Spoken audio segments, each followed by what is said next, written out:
এখন আমি কিভাবে আইছি আমি নিজে জানি না, কিসের জন্য শয়তানে আনছেন। আমি অসুস্থর জন্য চাকরি করতে পারি না, আমি অপরটা। আপনার নাম কি? আমার নাম জানি আলম কলোনিতে থাকি। এখানে আমার দেখছেন কিন্তু আমার খারাপ কিছু কেউ দেখে নাই আজ পর্যন্ত। খারাপ কিছু না দেখলে এখানে কেন? এখন আমি কিভাবে আইছি আমি নিজে জানি না, কিসের জন্য শয়তানে আনছেন। আমি বিপদ ছিল, তাই একজন আমার বলছিল যে হুজুরের সাথে কথা বলো, মসজিদের ইমাম সাহেবের কথা বলো, তোমার কিছু টাকা উঠে দিলে তুমি চিকিৎসা করতে পারবে। তো ওনার সাথে আমি কথা বলছিলাম, বলছিলাম মতন উনি বলছে জুমার আগে আইছি। আমি জুমার আগে আসতে পারি না, আসলের আগে আইসি। আর ওই মানুষই বলছে আর আমার কিছু টাকা দিছিল, ওই মানুষে দিছিল। তাই ওই টাকা দিয়ে আমি ওষুধ কিনে খাইছিলাম। আমি চাকরি করতে পারি না। তাই এরপর দিন সকালে আমার ডাকছিল, আমি যার সাথে কথাটা 2 বছর ধরে ওর লইগে তাবিজ দিবা।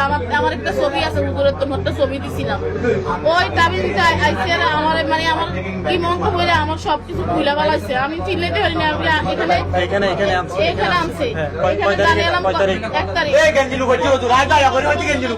তারিখ জানিলাম আঙ্কেলের বাসায় এনে, তো জানিলাম আঙ্কেলের বাসায় এনে। ওই জন্য আমি চিনে না, আমার কি মাংস মন্ত্রায় চিনে না। ওনাকে বলছি আমি চলে যাই, আমি এগুলো করার জন্য আসি। উনি বলছে আমি 6 মাস করতে পারি না, আমার বউ স্ট্রোক করছে, উনি আমার ছাড়ে না। আমি কি করবো? তারপরে আমি না করতে ওইখানে একটা ফিরোজ নামে একটা দোকান আছে না, ফিরোজ ভাইয়ার দোকান আছে না, ফান্ডার আছে।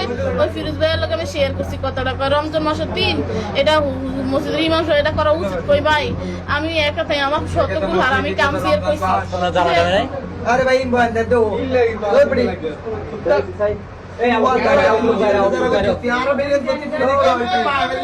না ফিরোজের তো আমি কইছিলাম আর কি।